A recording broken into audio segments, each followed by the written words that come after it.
यह पुस्तक लोकतांत्रिक राजनीति 2 है, जो कक्षा 10 के लिए एनसीईआरटी की राजनीति विज्ञान सिविक्स की मुख्य पाठ्यपुस्तक है।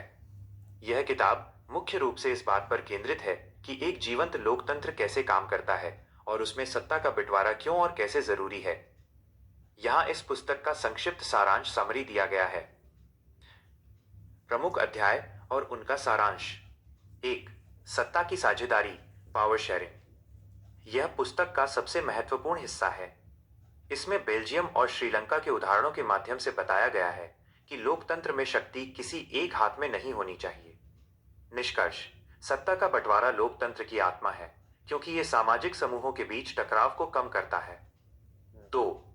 संघवाद, फेडरलिज्म।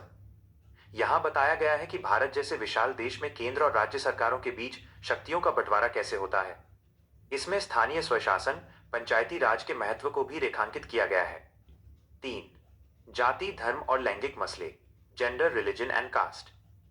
ये अध्याय सामाजिक विविधताओं और राजनीति के अंतर संबंधों पर चर्चा करता है। यह सिखाता है कि कैसे लैंगिक भेदभाव, धार्मिक अंतर और जाति व्यवस्था राजनीति को प्रभावित करती हैं और लोकतंत्र इन चुनौतियों से कैसे निपटता है। 4. राजनीतिक दल, पॉलिटिकल पार्टीज। लोकतंत्र बिना दलों के नहीं चल सकता।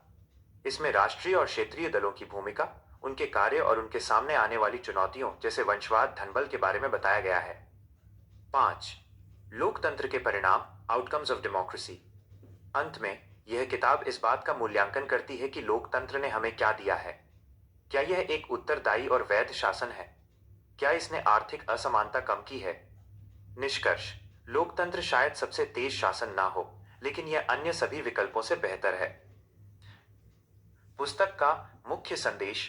इस किताब का उद्देश्य विद्यार्थियों को यह समझाना है कि लोकतंत्र केवल चुनाव जीतने का नाम नहीं है, बल्कि यह समाज के हर वर्ग को साथ लेकर चलने, मतभेदों को सुलझाने और नागरिकों की गरिमा बनाए रखने की एक निरंतर प्रक्रिया है।